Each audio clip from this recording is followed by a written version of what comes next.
پودکاستا خوابونه گوهتر دکن لسر پلتفورمین سپوتیفای، سپیکر، یوتیوب و ساوندکلاود دکارن مبشوپینن. سلاح گردارم پودکاستا خوبونه از زینر بلوت به برنامه اکدنم پیش بریونه ایرو نه جوت مهیه 23 سال بری رهبری گل کرد برز عبدالله öcalan جالی هزین ناو دولتی راستی کمپلوی کی هات او د 15 سبات 1909 نهانده جی دیل هات کرتن اب 22 ساله برز öcalan د منتجی تک گران کریدی لبر خود ده او تید کوشه گردارن هجا دوی برنامه خود امی به پارلمانتری HDP'ye رحای برز عمر öcalan ره کمپلوی ناو دولتی بنرخینن دست پێکێ مرحبا جوار مرحبا سلاو حرمت کۆمپلۆگەران bi vê komploya navdewletî çi armanc dikir û Birêz Öcalan planên wan çi vala derxist nehê cotme he nale devletîne nehê cotme he serî da êrişa îrada Kurdên azad kirin dixwastin Kurdê azad tasfiye bikin rastla her çarparçeyê Kurdistanê gelek partî û rêxistin û hizb hene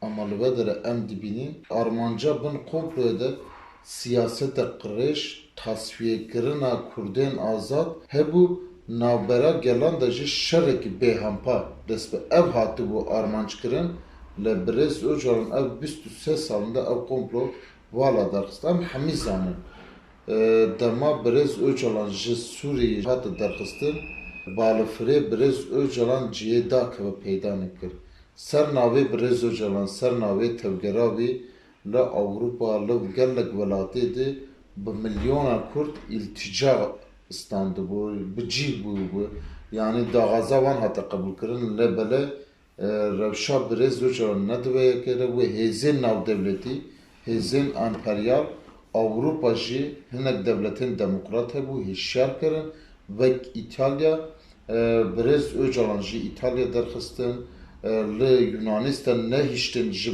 balifirgeha herî cîkê li Rusya bi şeklekî berjevendiya xwe qirêj Birêz Öcalan dema ji Sûriyê derkeve gişa davet şandin li bi hêzên navdewletî komployek mezin hate pêşxistin û li Kenya bi siyasetek tasfiyekirina îrada Kurda Birêz Öcalan hate teslîmkirin rola Tirkiye li ve dere wek noturbanekê wek bekçikek em dinirxînin Tirkiye li ve dere Birêz Öcalan teslîm kir ev 23 salên jî Birêz Öcalan bi siyaseta xwe bi nerîna xwe bi paradigma xwe ev komplo vala derxist li dijî vê komployê gelê Kurd berxwedanek bêhempa dameşandin li çar perçeyê Kurdistanê li diasporayê xwedî li Birêz Öcalan derket gelo hêzên navdewletî ev berxwedana gelê Kurd texmîn nedikir komplek vê rengî pêşxist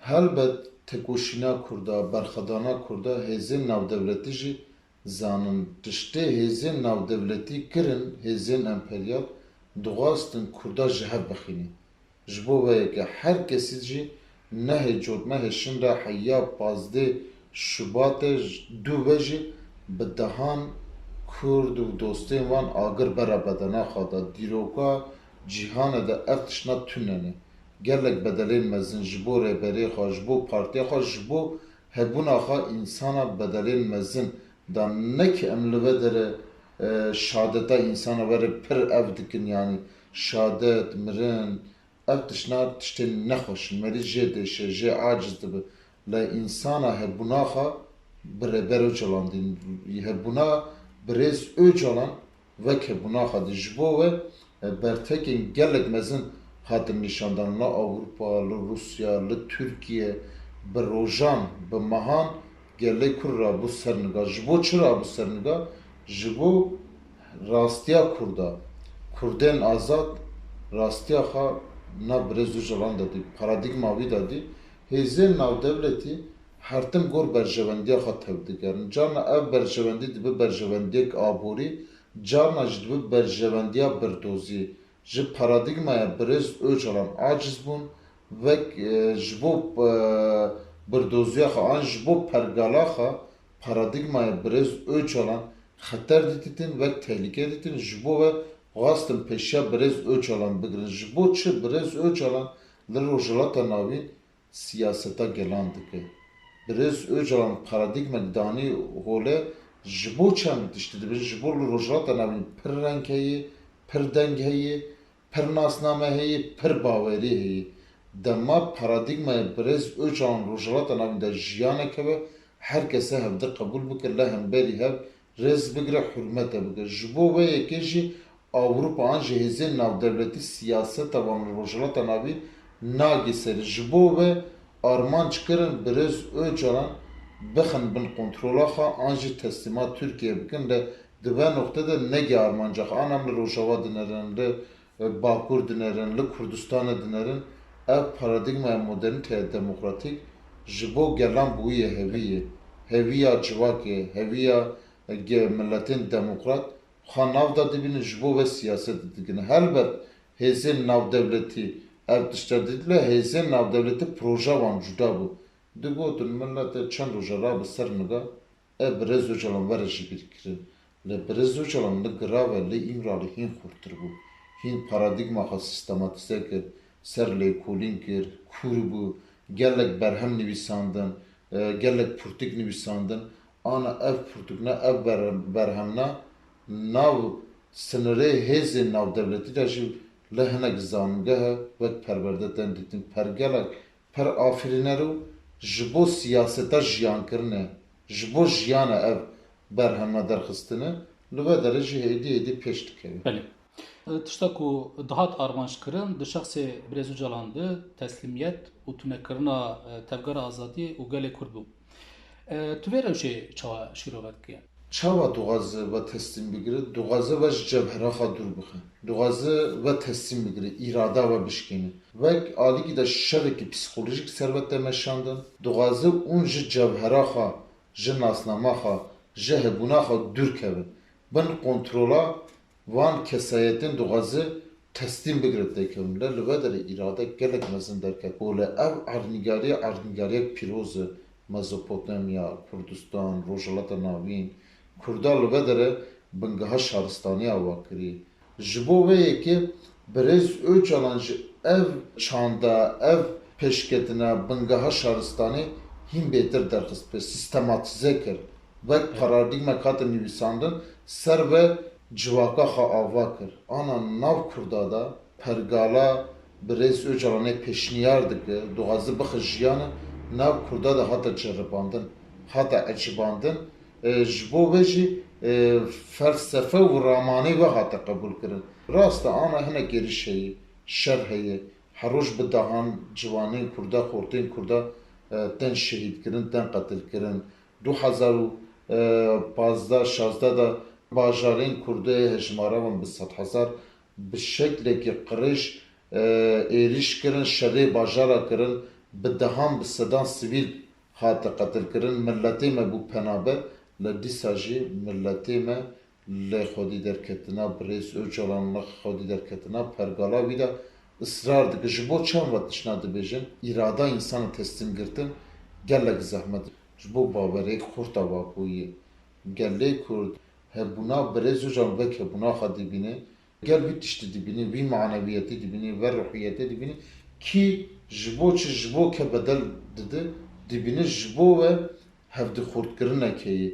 İrada Birêz Öcalan civaka Kurd, milletê Kurd xurt dike, milletê Kurd û ê gelan dostê wan jî îrada Birêz Öcalan xurt dike. Maneviyatek, ruhiyetek pir mezin e, tekiliyek simyotîkê hevdî xurt dike ve gavê jî nav Kurda dema behsa siyaseta Kurda dibe bê Birêz Öcalan nîqaş çena. Yani em dibînin Birêz Öcalan di vê nîqaşê de noxtek navendî daye. Dema mesela Kurd, mesela civakê, demokrasiya Tirkiye, Rojhilata Navîn tê nîqaş kirin, teqes navê Birêz Öcalan paradigma wî derbas fikir û raman û nêrîniyê Birêz Öcalan jî jiyanê de ji xwe re qade dibîne. Êdî nav jiyanê de hevdî qebûl kirin, hevdî tehemûl kirin, li hemberiya hurmet kirin ve pîvanê demokrasî nev civakê re pêş dikeve.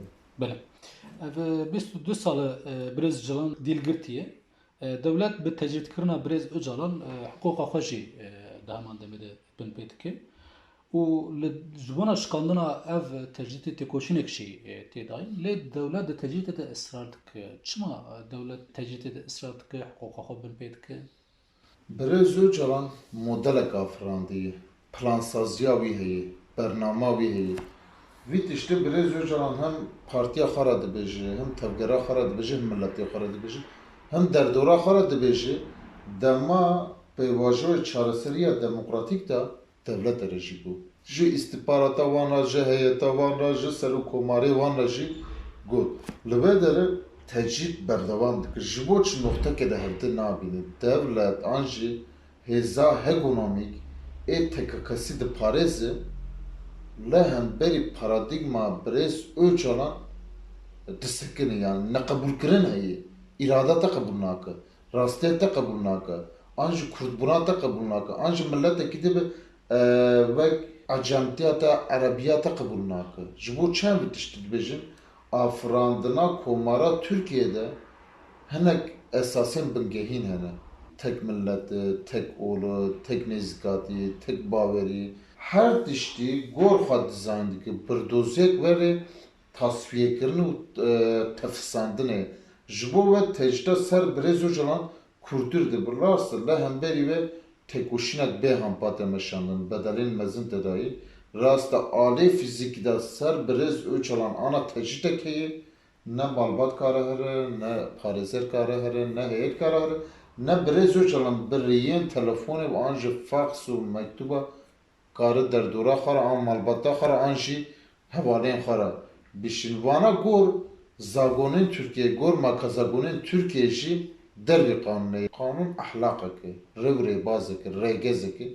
Lazim bi ve qanûne girêdayî be. Ama tiştê ana em dibînin ji bo Birêz Öcalan ev qanûn e. Timene ev zagon tune ji bo Birêz Öcalan pergala giravê hatiye avakirin. Ev pergala de gelek êrişên psikolojik de meşandin li ana em dibînin Rojava Tirkiye'de ji Birêz Öcalan de nîqaş kirin.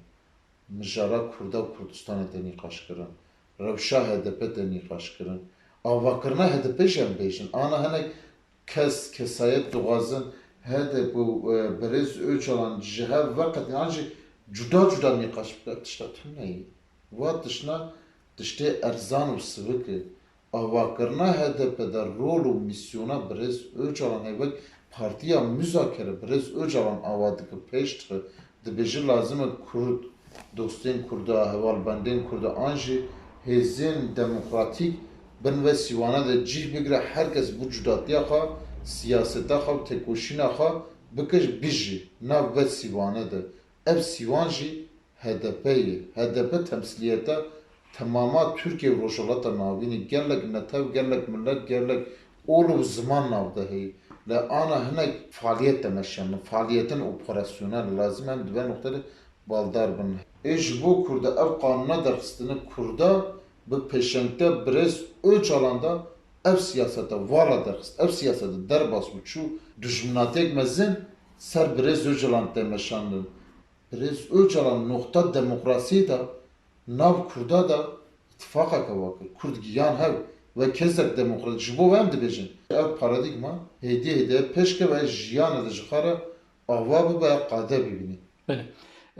Dayıkırına tecrüti û taybetî jî azadiya Birêz Öcalan dê li Tirkiye Kurdistanê rewşek çawa ava. Ramanê û nêrînê Birêz Öcalan azad e. Ama hevcedarî heye êdî Birêz Öcalan bi şeklekî fîzîkî azad be.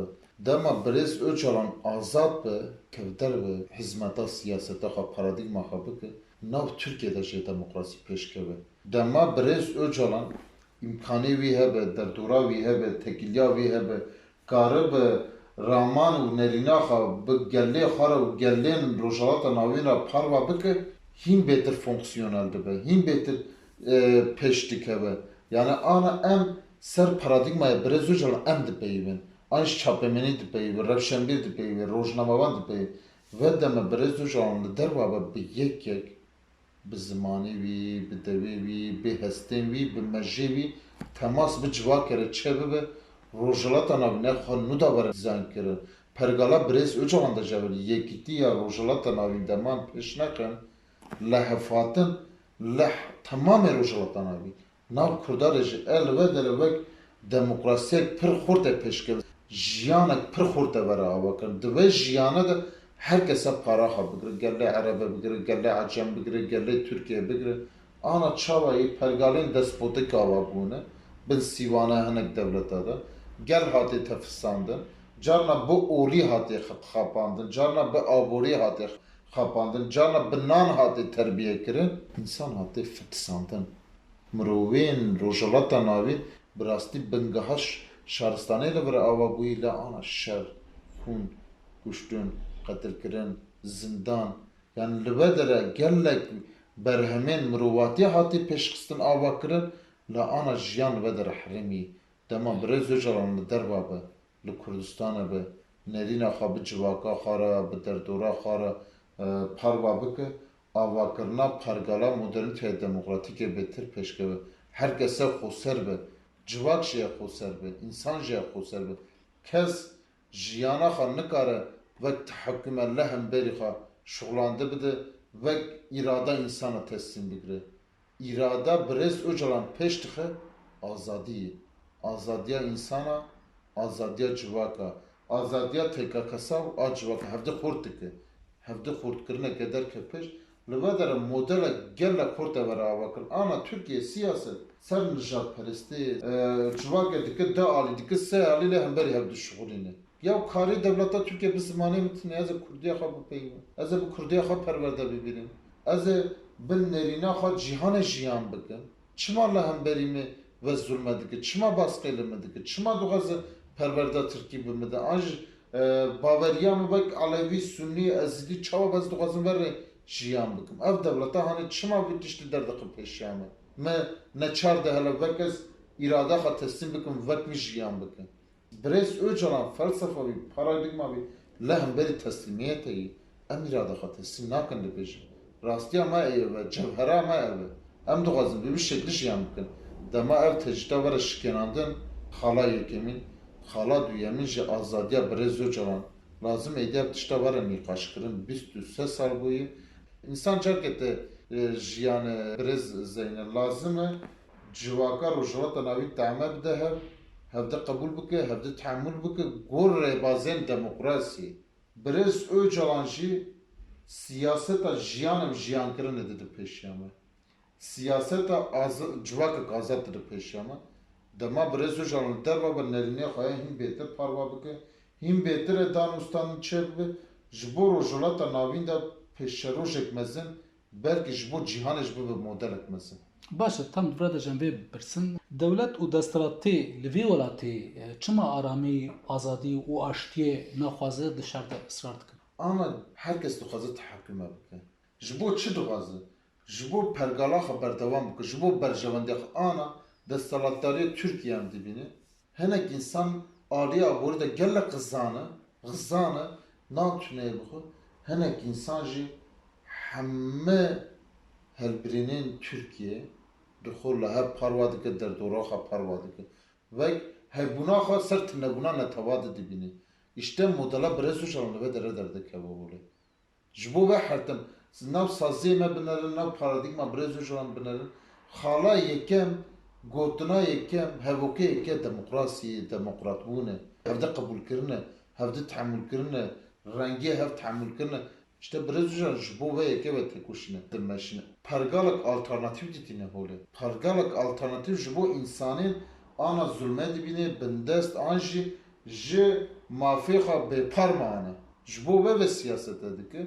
Hebûna me kesî tune nake. Hebîna hinek netewa kesî tune nake. Ama birdoziyek verê ava dibe ki perwerda Tirkiye 6 salî digre heya 25 salî wek nijadperestî empoze dike, perwerde dike, gemare dide, qirêjbûnê dide.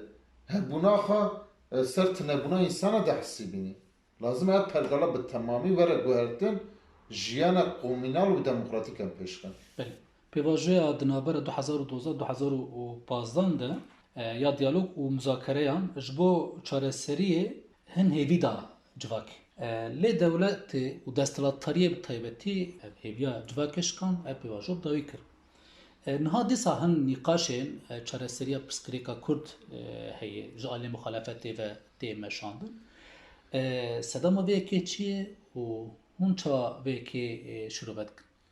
Siyaseta Türkiye'de hayya mijara Kurda bir rêv rêbazên demokratîk nên çareserkirin sed sal ji derbas bibe beşa siyaseta mijara sereka mesela Kurdayê. Mesela Kurda, mijara Kurda bi şer de giredayî, bi asimilasyonê de giredayî. Dema şer li vî bajarî hebe ser aboriyê bandor dike. Dema aborî te xetmandin ser jiyana sosyal bandor dike. Yekî ana li metropole jiyan bike ji bê ji ya îşên ji mesela Kurda tuneyê, ev tişta tuneyê ser bandor dike. Aboriya Türkiye ketê kîjan halî ber çawayê me Erdoğan berî ve çû Washington li yekbûya netewî de peyî wê xwast li veder Joe Biden'a bi peyî vê randevû nikaribe bistanda dawiya hal li vedere çû bi Putin ra hinek hevdîtin kir. Ana diva hevdîtina em tinerin serokkomarê vî devletî kîjan xebatek dîplomatîk hebe mijar Kurd. Mesela Kurdayê. Li derva jî mesela Kurdayê, li hundir da jî mesela Kurdayê. Êdî bu alîkî de bûyê amûrê siyasetê jî. Ji bo ve yekê em dibêjin ev mesela pêdivî heyî were çareserkirin. Tiştê muhalefet dibêje em vata dibînin, bi vatan dibînin. Lazim e ev mesela were çareserkirin. Nîqaşên dijî vala dibînin. Alê muhatap da hinek dixwazin erzan nêzî. Wayê zelal e. Tişkî em bêjin tuneyê. Kurda biryara xwe dayê. Muhatap ber çawayê. Va tişta mesela pir giran da. Mesela bi 10 salan, bi 100 salan, bi 200 salan berdevam dike ser milletekî bi her havê qirkirin û asimilasyon qetilkirin kuştin heyê ûn mesela bînin noxtek werê vala da nîqaş bikin. Nêta ve çareserkirina mesela Kurd de hebe serî de hûn e rast bin, samîmî bin, mirov durust bi. Mesela çareserkirin bi te rêv rêbaza gişa bi kar bînî. Te bêje ev mesela ji rojeva Türkiye derximiya Statiya Kurda, Rewşa Kurda me bi şeklekî dî nîqaş bikin. Êdî civaka Türkiye betilî. Çareserî pê lazim e. Ev tehekkûma çi ye? Ev tasfiyekirina çi ye? Ev civakek bi nêzî 5 milyonî bê jiyankirina bê statû çi ye? Bê aborî çi? Bi her havî tengebûnek mezin heye. Türkiye ji bo ve tengebûne derbas bike lazım muhalefet dibe, iktidar dibe bipeyve. 2013 da pazara arame kete bir velatî. Hilma insana hatı û ber. Aborî pêşketî û jiyan pêşketî û insanên me nodî hatibûn penaberkirin, gundêvan hatibûn şibitandin ji metropola vegeriyan li vedera ji xwe re avahî çekirin, hinek zad çandin, gelek xebatên cotkarî çandin, li vedera ajanan xwe dikire heywan xwe dikirin yani verê Kurdistan jî hin pêşket. Çûn hatin çêbû, geştiyarî pêşket. 2009 em karin pêvajoya çareseriya demokratîk bigirin ji hevdîtinên Oslo heya 2015 Nîsanê jî Avrilê li vê derê hilbijartinek çêbû devleta Lênerî Kurd ev 100 sal pişaptin ser heye Kurd hîn Kurdbûna xwe ji bîr nekirine Anatolya navîn de 100 sal berî ve hatine koçberkirin dema Osmanlı da jî vek Türk de hatin naskirin li du xwe vegeriyan gotin em bapiriyê me dapiriyê me ji Kurd bû em ji wana hatine em ji ra hatine em ji Colemêrgê hatine em sürgûn bûne ji bo ve müdahale kir yani ev hêza ekonomîka Türkiye müdahale peşeroja Kurda Kurdistanê kir a Türkiye kir ji sedî 13 tiştek dengistan Kurda bin ve zulme de dema demokrasiya Türkiye pêşkete rastiya û realîta Kurda HDP sedî 25 ji bo ve xwastin pêşiya we bigirin Türkiye ji fetisî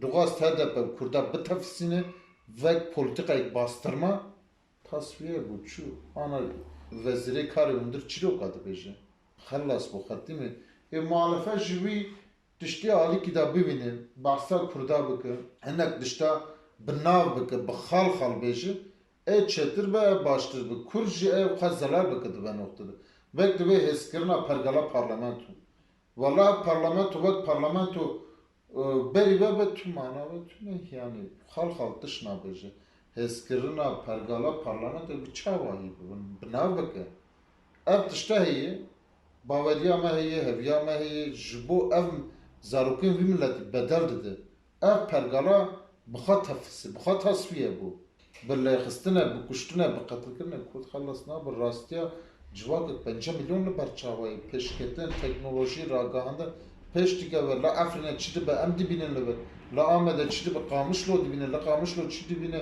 li Mehabat dibîne Hewlerê çi dibe li Suleymanê çi dibe li Selahattin çi dibe em zanin dibînin civak bi rêxistin bûye pergalek hatiye ava kirin Kurdên azad û demokrat pêşketî Kurd bûye hêzek demokratîk hêzê Kurda ana dara la Amerîka la Ewropa dîplomasiyê dike siyaseta cîhanê dike modeleke dîtîne kes ve tune nikare behsî bîne tiştên muhalefet dibêjin bi vata dibînin le lazim in nekin ve em naxwazin zêde van nîqaş bikin ama alê muhetabûnê de tişt ez bêjim tuneyê her tişt ber çawayê muhetab ji ber çawayê bira nêzîkatiyek erzan û sivik li vir dernekevûrê tiştê em bêjin ev e dibe mijarê de mamoste. Belê gelek spas birêz Ömer Calan. Spasxwar serkeftinê ji ber dixwazim. Belê godarên podcasta xwe em gihîştin dawiya vê bernameya xwe jî mijara bernameya me kompla nehêcotmehê ya di şexsê Birêz Calan de pêş ket û dîsanê tecdîta li ser Birêz Calan û rêvazê çareseriyê pêvajoya ku aneka em tê de dijîn me bi parlamenterê HDP yê Rihayê Birêz Ömer Calan re nîqaş kir.